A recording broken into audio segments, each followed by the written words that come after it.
Well, hello everyone and welcome back to another video and the first of my F1 2022 game ideas video. Yes, this is the series where I bring some of my my ideas and also some of yours as well that you comment below. If you have any ideas, by the way, that you want to share, then let me know in the comments below. There'll be a series of 9 videos, so each video has a sort of topic for those of you who haven't seen this series on my channel before, and please do make sure you are subscribed for plenty more of these episodes. As I said, there's 9 to come in total, and today's video is purely focusing on classic tracks. Now, classic tracks is something that has been asked for by the community since they removed them in F1 2013. Let's get into this list then of 12 classic tracks. Well, when I say classic tracks, I also include modern classics as well, because of course there are those tracks that have been recently added to the calendar. They've had great races.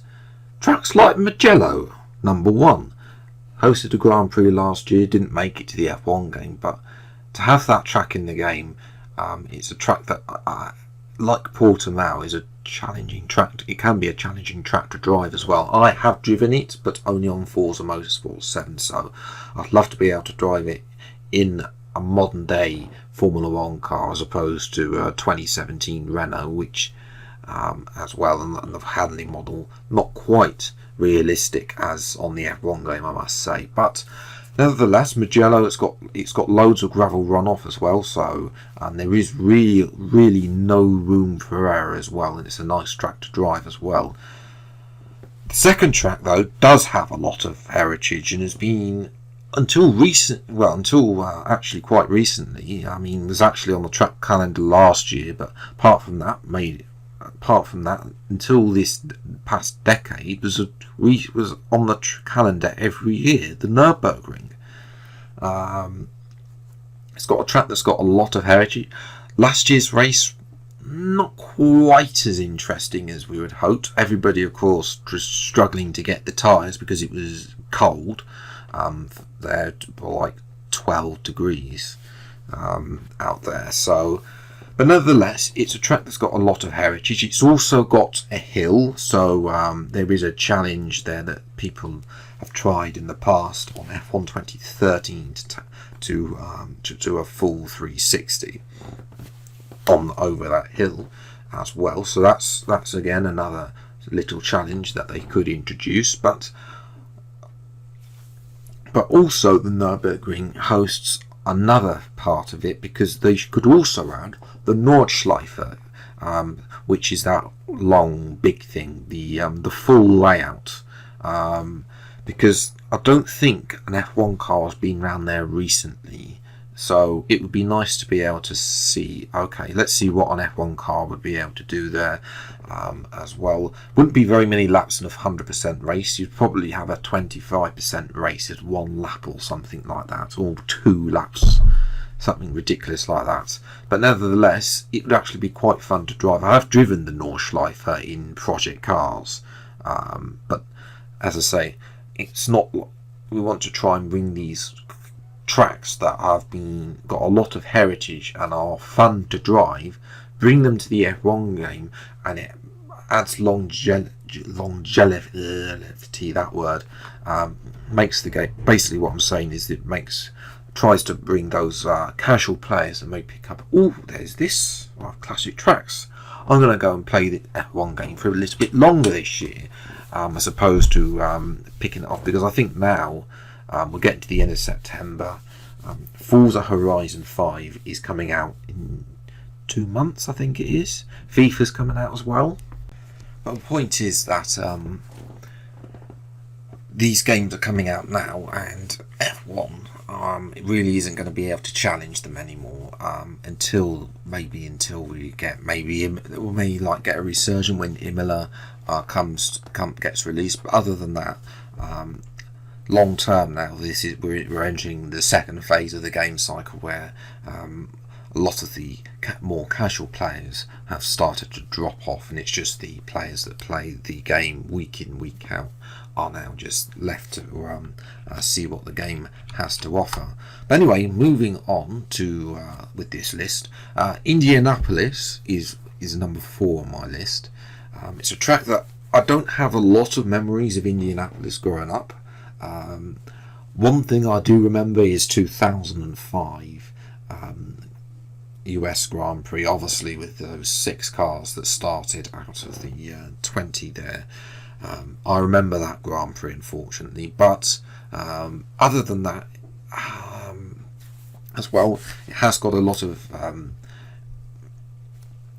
of heritage as well, with the fact that the Indianapolis 500 as well was around as the Formula 1 World Championship in the 1950s, and they could have the option of having an alternative track layout and have the oval as well, allow that as well. 5th on my list, Sepang, the Malaysian Grand Prix, of course, which they'll have recent data for as well, being the fact it was only last on F1 2017. Was a good trip. I wasn't a fan of Sepang because of the hard tyres, and I never really had great pace around there. But I appreciate that a lot of you guys did actually enjoy racing at Sepang, so it is on my list to be added as well. Number 6, Fuji. It's got a long straight. Hosted the first 2 Japanese Grand Prix, and then 2007-2008, one of which was horrifically rained off. Belgium conditions were raced in back then at Fuji, but yes, most notably there, it's got a long straight, so you'll be able to see. I'm not entirely sure if it's longer than Baku or not, but nevertheless, it's got a long straight with the DRS, and you'll definitely have a longer DRS if they were to add DRS to these classic tracks. I think they should, unlike what they did in F1 2013. So add the DRS, and we'll see what kind of top speeds we can get to. The 7th one, Adelaide, was always great for racing. Not that I never actually saw a live Adelaide race, unfortunately, but nevertheless, it did prior some actually quite good finales. Not 1991 though, because they only managed 14 laps there, which was prior to Belgium this year, the shortest race ever in 1991. But 1994, Schumacher and Hill battled until Schumacher went wide and took Hill out of the race. And also 1986 as well with Mansell. So that place has got a lot of heritage from the late 80s, early 90s in terms of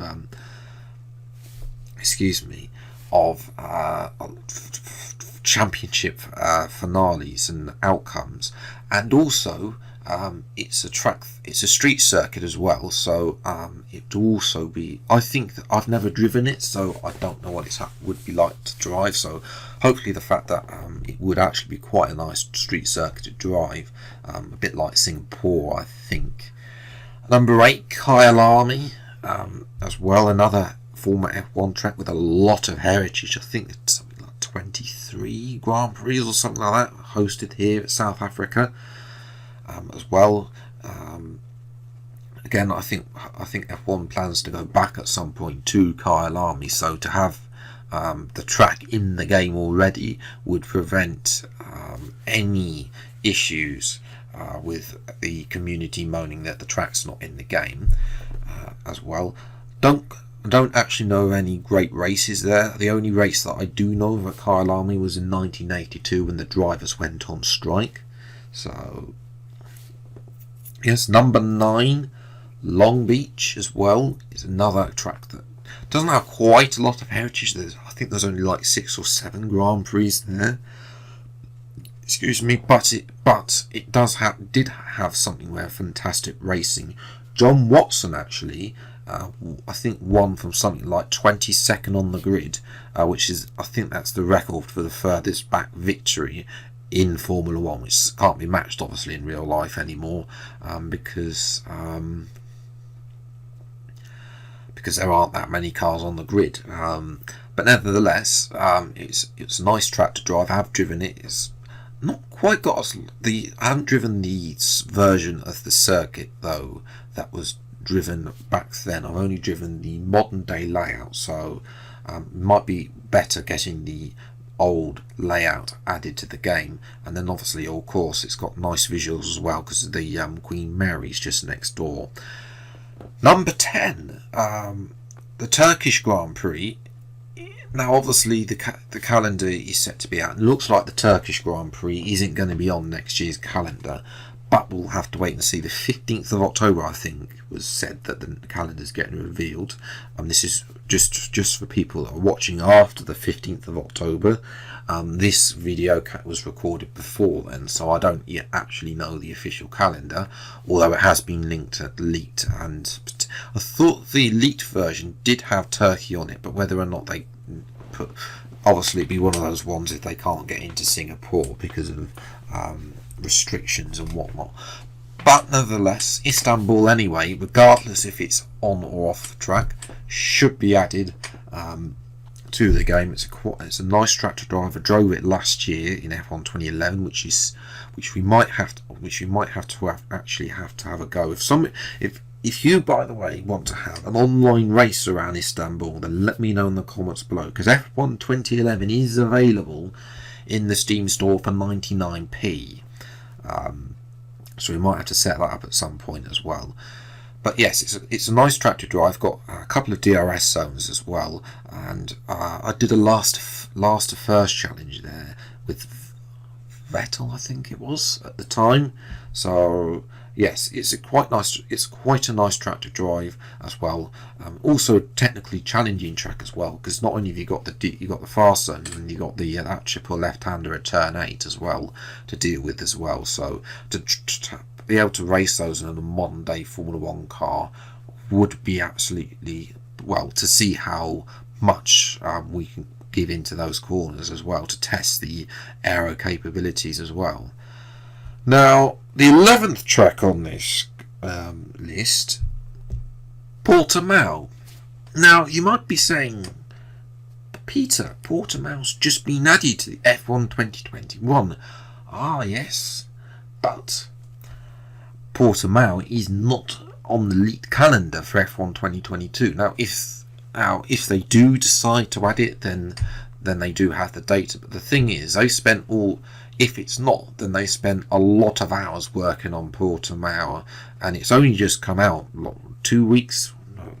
2 weeks it's been out, available on the game, and basically the next game is going to be out in 9 months away or something like that. So to have a track that's only on 9 months, with Imola set to be, I would mention Imola, but Imola apparently has got a contract for next year as well, to potentially replace the French Grand Prix. Paul Ricard could be dropping off, but isn't on my list because I don't really rate Paul Ricard anyway.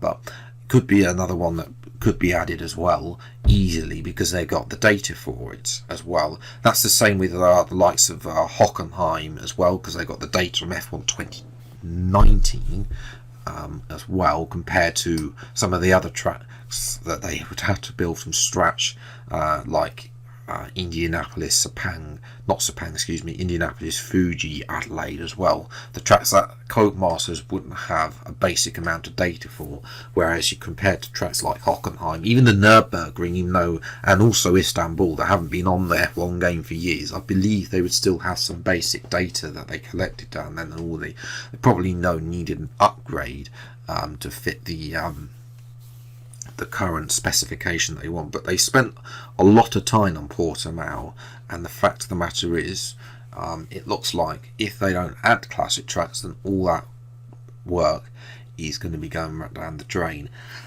And the final track, now, short layouts got removed on F1 2021, and we want them back, please, Codemasters, but we want to change the Bahrain one.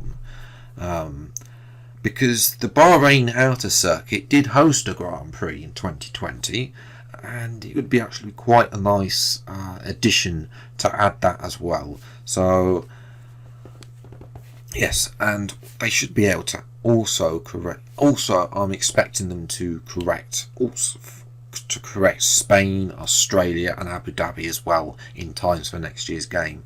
That is a definite must, and also Miami has to be available launch, and we can't be waiting 3 months like we have done this year, or even 4 months for the track to be added as well.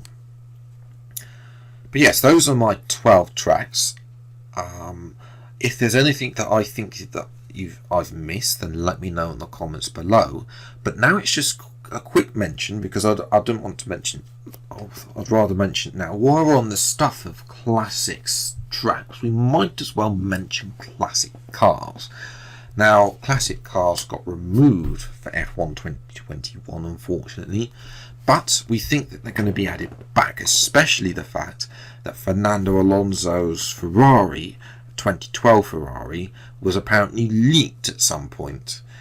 So whether or not that was going to be in the game, and then they removed classic cars altogether because of either a licensing issue or because it got leaked in the first place. Again, there was pretty bad leaks about the F1 game this year, so we'll see what happens. But I think the classic cars should be. I don't want to say this, but they need a little bit more love in terms of stuff that we can do with them. One of the ideas I've had, well, when I say I've stolen from Arava, is to have like a classic showcase style of thing that potentially could have a particular scenario with the classic cars, but to begin with, just be the ability to be able to race all the classic Ferraris, all the classic Williams, all the classic McLarens against each other, and also the modern day classic cars, the modern day F1 car, as well, the 2022 car against those classic cars as well. Have a big racer like that as well, and that would definitely probably, the ability to add that would also add to people. Again, my idea as well, having little scenarios, maybe like a couple of laps driving through one of the scenarios throughout the year, throughout the years that these cars have been there, because there are legendary moments in history of F1 that could be created with these cars, and we've got a whole load of tracks that have been available over the years, and adding the classic tracks can also open up more of these scenarios. So yes, it's as I say, that's my ideas for classic cars. Let me know which classic car. As I say, I think they should also add the C3 classic cars back as well, that were removed in F1 2020 anyway. So we have a wide range of good classic cars. Maybe add a few of the early ones as well. But yes, overall, classic cars need to be back. Classic tracks need to be added as well to the F1 game. But that's where I'm going to leave it for today's video. If you have enjoyed, then leave a like, subscribe to the channel, and you see plenty more F1 2022 game idea videos as when they come out. Until the next video, then I'll see you next time. Take care, thanks so much for watching, enjoy your day, and goodbye.